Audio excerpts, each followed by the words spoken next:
Son las 7 de la noche con 18 minutos en el centro de la República Mexicana. El diario Reforma está publicando hace unos minutos una información sobre el Tribunal Electoral del Poder Judicial de la Federación, quien ordenó al Instituto Nacional Electoral aplicar la cancelación de registro a faltas graves cometidas por los candidatos a cargos del Poder Judicial durante la campaña. El instituto había determinado que dicha sanción únicamente iba a aplicarse en dos supuestos. Primero, que los candidatos reciban recursos públicos y o privados. Y dos, que asistan a eventos de partidos políticos, coaliciones, así como pues, aspirantes a candidaturas independientes u organizaciones ciudadanas que pretendan constituirse como partidos políticos. Es decir, tienen que alejarse de los partidos políticos y no pueden recibir ningún tipo de financiamiento. Pero, a propuesta de la magistrada Yanino Talora, se ha determinado que dicha sanción debe ser genérica y aplicarse cuando las faltas lo ameriten.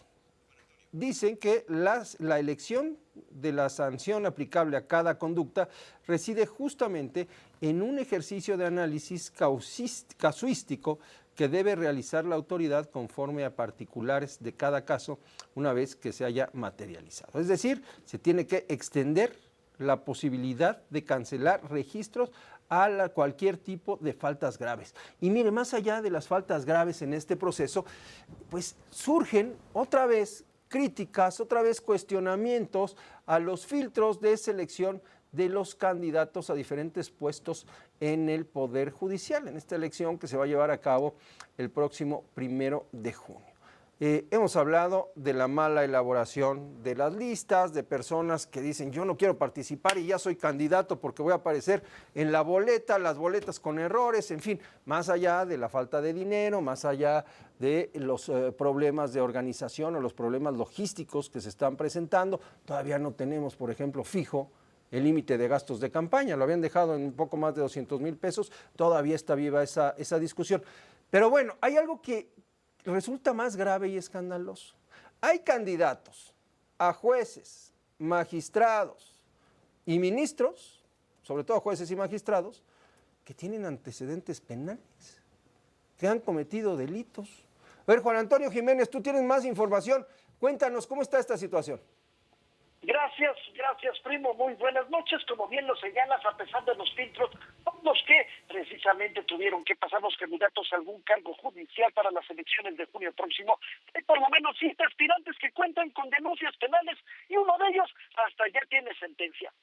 Uno de los implicados es Francisco Martín Hernández Zaragoza, quien fue destituido en el 2015 por un caso de acoso sexual contra una trabajadora del Juzgado Sexto de Distrito en materia penal de Jalisco, del cual era titular, en hechos de los que ya obtuvo una sanción definitiva. Otro más es el de la jueza segundo de distrito del Centro Auxiliar de la Primera Región, con sede en la Ciudad de México, Jacqueline Betancourt Silva, quien fue grabada mientras secuestraba a uno de sus trabajadores y le pedía su renuncia, por lo que por estos hechos el Consejo de la Judicatura la suspendió de su cargo.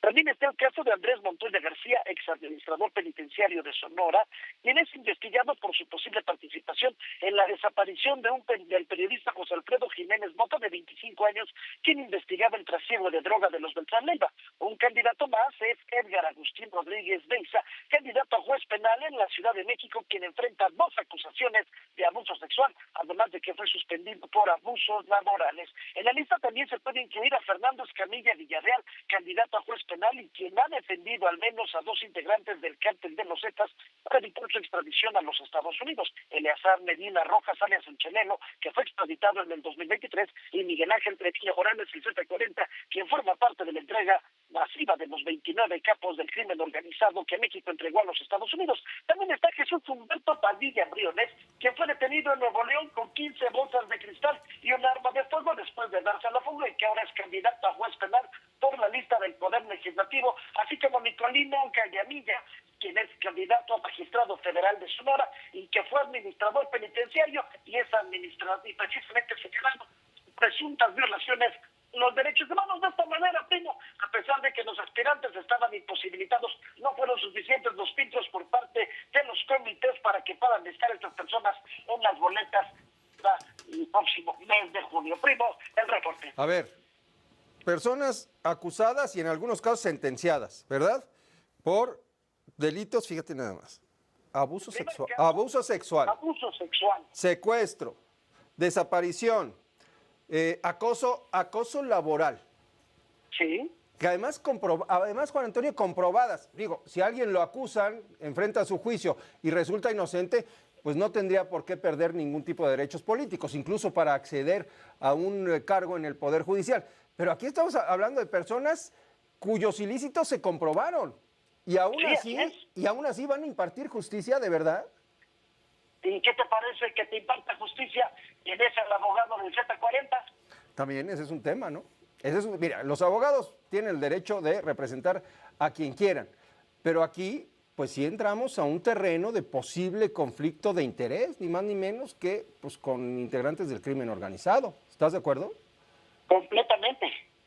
Es un tema. Imagínate cómo va a impartir justicia así con estos antecedentes. Sí, de acuerdo. Es un tema que ahí tendría que ser pues muy bien analizado y un filtro muy bien aplicado, muy estricto de parte de los comités que al final de cuentas, bueno, los comités y el Senado de la República, ¿no? Porque ocupó el lugar del comité evaluador del Poder Judicial, que al final de cuentas pues, no pudo seleccionar a ningún candidato. En total, ¿cuántos casos te has encontrado, Juan Antonio? 7. He 7 encontrado casos. 7 hasta estos momentos. 7 casos. Bueno, pues a seguirle rascando, que las campañas apenas inician la próxima semana.